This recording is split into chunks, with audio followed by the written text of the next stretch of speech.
Hi guys, welcome back to the Blue Room Therapy. As you know, my name is Keaton and I am your corporate therapist. Step into the Blue Room, let's discuss, let's analyze and let's dissect what we do on here.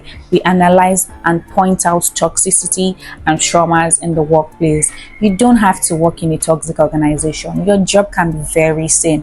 Your job shouldn't give you a long life of traumatizing experience. Step into the Blue Room, let's discuss, let's analyze. Let me point out those toxic traits that you think you can work with. Let me point out those traumatizing experiences that you think it's nothing in your organization to you. On today's episode of Pointers, when you start in an organization, when you get a job at a new place, at a new organization, and they start preaching, we are one, we are family, my dear, carry your bags and run. If you are putting on a shoe, whatever it is that you have on, slippers, shoe, dust them and run, because you see that particular phrase will be turned around to use to emotionally blackmail you. They will do things that you'll be shocked that your family members would never do to you. So I used to have a line manager that was so big on, we are one, we are a family. If you wake this person at 2 a.m. in the middle of the night and ask them, what is your mantra, what is your go-to word, what is your watchword, so to say, they'll tell you, we are a family, we are one. So much that this person is so big on, a win for you is a win for the team. No matter what, just always make sure that you have your teammates, you have them at the back of your mind. They are your go-to person. This person turned around, flips the whole phrase around and threw me under the bus. So I used to work at a financial institution at some point in time, and then this particular financial institution had a major downtime that was affecting some of our customers.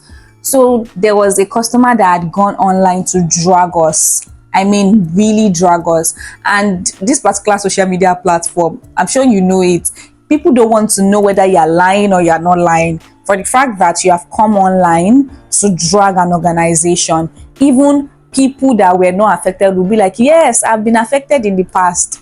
It was not even it did not stop at dragging us. The person went further to tag the CEO of the organization. Oh my God, that was the height of it, because this particular person tagged the CEO and I think mentioned that the CEO was incompetent and they did not know what they were doing, that if they could not run an organization, they shouldn't even open one. People can talk. I'm not going to lie, it wasn't the fact that we're being dragged, it wasn't the fact that we're being tagged or the CEO was tagged already. It was the fact that this person had tagged us like 3 days ago and nobody in my team had responded. I was in customer support at the time and nobody had responded to this person. So the CEO went online and they see that, oh my God, my organization is being dragged and nobody had responded to the claim or to the complaint since 3 days ago.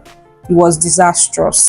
And when I say it was disastrous, it was actually really disastrous, because my dear, an emergency management meeting was called and I got pulled into the management meeting, and I'm like, because I did not know what was going on at the time. I was so surprised that why am I being called to a management meeting? I knew something was wrong, but I did not know it was going to be directly at me. So the reason why I was called to the management meeting was because my land manager had gone to tell, because in I think the heat of the moment, my land manager had gone to tell the CEO that I was supposed to be in charge of social media. I was actually in charge of social media, but it wasn't like I was particularly in charge of social media or even this platform, because we had a team that was in charge of this platform at some point. The thing that was an actual lie was the fact that I was actually in charge of social media. I would respond to WhatsApp, Instagram, Facebook, and even send reply DMs, queries, complaints, even emails. But this particular social media platform I had not been given access to it. I did not have a login. I did not have an organization phone or something that would use to respond on this social media platform. Truth be told, like a week prior to this whole dragging out this situation, this incident, we had a meeting and my line manager told me that I would be the head of social media now. And after the meeting, it ended there. I had not been given an official communication guideline on how I'll be responding to people on the platform or anything. I don't know if you get me. So being put to a management meeting and then being verbally queried that why didn't I do my job? Is it that I'm incompetent or I do not know what I was doing? I was short of words, in all honesty, because if you know me very well, you know I always have the best replies for everything. But at the time, I was caught off guard. That's the honest truth. I was caught off guard and I did not even know the extent of what was going on. So the only defense that I could come up with at the time was that, oh, we had a lot going on at this moment. And then I was responding to people on other platforms. And then somebody in the management meeting asked me a question and said, so you mean that you were prioritizing a social media platform over another? And I'm like, no, please don't put words into my mouth. That's not what is going on. This particular social media platform that we are even talking about, that is the bone of contention right now, I don't have access to it. I had been told that I would be in charge, but I was still waiting for official communication guidelines, because we don't just wake up one day and start responding to customers. That's why you see that when you message a particular organization on social media, they have a communication guideline. They respond to you like, hello, so, like, my name is Keaton. Hello, Keaton. Welcome to so and so organization. How can we be of help to you? If this is what you want to do, please press this. Even on calls, I don't know if you understand me. So I cannot just wake up and just start responding. I was waiting for further communication from my line manager to go ahead. It was a lot. And then after the meeting ended, and after the meeting, I saw a mail, a query mail, obviously.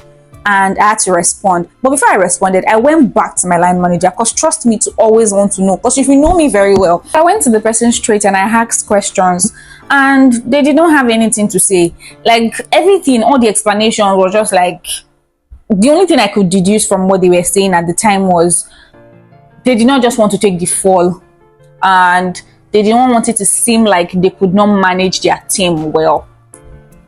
So it was me that was supposed to take the fall for everybody. It was me that they threw under the bus. It was quite painful. It was honestly very painful, because I trusted this person so much. Because when we're even talking about mentors at the organization, this is somebody I would pick before picking another person. It was like I was stabbed from the back. It was actually very painful. And right there and then, like I would always say, it's going to be you versus you at the end of the day, because the whole thing was happening. This, we are one, we are a family advocate, did like I was nobody. They acted like nothing was actually going on, because they had said their own part and they had left the rest, because they were not under fire at that time. It was a lot. I was lucky because I had few people that could corroborate my story that this person is lying. They told me I'll be the head of social media, but they had not sent an official communication. There was no official mail. It was a verbal communication. And again, please, if you're at an organization and somebody says something, please tell them to put it in a mail. We'll talk about that on another day. Tell them to put it in a mail. Let them put it into writing, so there will be an evidence at the end of the day that, oh, this is what I was told. This person told me to do this. Because this person acted like I did not even exist at the organization. We are one, we are a family advocate. It was a lot. They could have sacked me at the organization. They could have told me to leave. I had few people that liked me, and then they could just help me with it. And that was what vindicated me.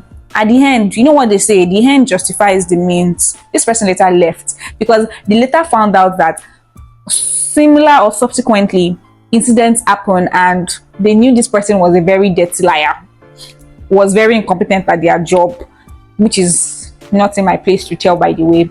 But The only thing that saved me was the fact that I had very few people to corroborate my story. Don't ever be deceived that somebody is your family member. It is a lie.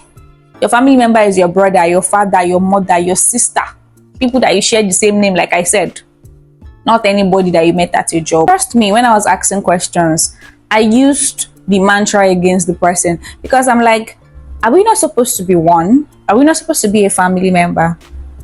How did a family member of mine throw me under the bus? How did a family member of mine lie against me, lie to the whole of the management? And another very painful thing was, in my whole years at the organization, I had never had a one-on-one communication with my CEO. Because before you just go to the CEO, there are people that you would meet. I have a team lead, I have a line manager. So they will communicate anything we had to say to the CEO. And then somebody meeting me for the first time was because you had lied against me, my own family member. I don't know if you understand me, but as a family member, what is the definition of family? To me, a family member is not just the word or the explanation that they give in a dictionary. A family member is somebody that is with you through thick and thin. My family member would never throw me under the bus. Don't get me wrong. There are times we go astray and our family members correct us just so they can see us to be better versions of ourselves, but not throw us under the bus and make us look like we are pathetic, incompetent, and we don't even know what we are doing. I don't know about you, but my family member would never, I repeat, throw me under the bus. So you threw me under the bus for a supposed family member. That's not right. So anytime I hear or somebody starts saying, we are one, we are an organization, in this team, at this organization, we are one, we're a family, mentally I have zoned out, because I know you're lying. Yes, you're a liar, a big fat liar, because a family member would never lie to me. And then this comes back to everybody. Your only family member is the same person that you share the same last name with. The person that will call you no matter what. Are you good? Are you sure you've eaten today? Why do you sound like that? The people that are constantly checking up on you are your family member. The people that you left at home when you were dressing up to go to work in the morning, that is your family member. Nobody at an organization that you met, that you people are collecting salary or wages, whatever it is that you are being paid for your job, that is not your family member. Don't be so deceived that, oh my God, this person likes me, we are a family, we are a team, It is a lie. Your family member is the one that will stay with you through thick and thin, because at the end of the day, it's going to be you versus you. When anything happens, it's going to be you. When I was responding to my query, he had my name, he had my staff ID. My supposed family member had thrown me under the bus, had lied against me. It was me that was finding my way out of it. It was me that was under a lot of fire. It was me that the CEO thought I was incompetent. It was me that members of the management think I did not know what I was doing. They thought I was very incompetent at my job. My only saving grace was the fact that a very few people could corroborate my story, and then at the end of the day, the end justified the means. They found out that this person, but the deed had been done. So we are very, very, very toxic people. Sometimes it is not an organization that is toxic. We make up the organizations, right? We make up a company. It is an individual, one person, 2 people, 3 people, 10 people that make up an organization. So it is very possible that when you're at a job, out of 100 people, just 4 people will like you, and that's fine. That's very fine, because people are toxic. People are very, very toxic. They can just hate you because, I don't know, because the reason why this person did this thing, I still don't know. I honestly don't know, and I never cared to ask, because I was a baby in the corporate world. But I learned my lesson, and it cannot happen to me anymore, because anywhere, any job I get now, you tell me we're a family member, I just look at you like, what are you saying? You think I'm dumb? You think I don't know what you're doing? Mentally, I have zoned out. Even if you start using that word, I am plotting my way already to get out, because I know that one day will come that this family member, this supposed family member, would come and lie or do something that you'll be so shocked that why is a family member, why is somebody that is supposed to be my family member doing this to me? So don't be shocked. Don't ever be shocked. And that is a pointer to a toxic organization. That is a pointer to something that will give you a long life of trauma. When you see somebody or when you meet somebody at a job and they're trying to force it down your throat that you're my family member, please, that is a pointer. It's either you don't believe them, or even if you want to believe them because you're already living, because you already found another job. I'm not promising you that your other job will not also be toxic, but once they start using such phrases, when they start shoving it down your throat, just wanting you to believe at all costs that you're a family member, because this person, I wish I had receipts to show you. I wish I had recorded them when they were like, we are a family. Before we start any meeting, oh my god, before we start any meeting with this particular person, we like literally stand up to read our mantra. We are one, we are a family, and we believe in each other. A win for one is a win for all. A win for all is a win for one. You know, all those kind of things. So it really got to me, and that traumatized me. It really traumatized me, because there is no way you will tell me that we are a family and we are one and I will believe you. The only people that I believe are my family members are my father, my mother, my brother, my sister, my cousins, my uncles and aunts, everybody. Any other person aside that, please just shift and go to one side. Even if you, I'll probably just crunch up my nose and, okay, you say what you have to say and just leave me alone. Thank you. Thank you so much for the love you gave the first episode of the Blue Room Therapy. Thank you so much. It was a lot and I really appreciate it. Please don't forget to subscribe, turn on your post notification, like, comment, so you know when I drop juicy toxic experiences and traumas in the workplace. Signing out, your corporate therapist, Keaton. Thank you so much. Bye.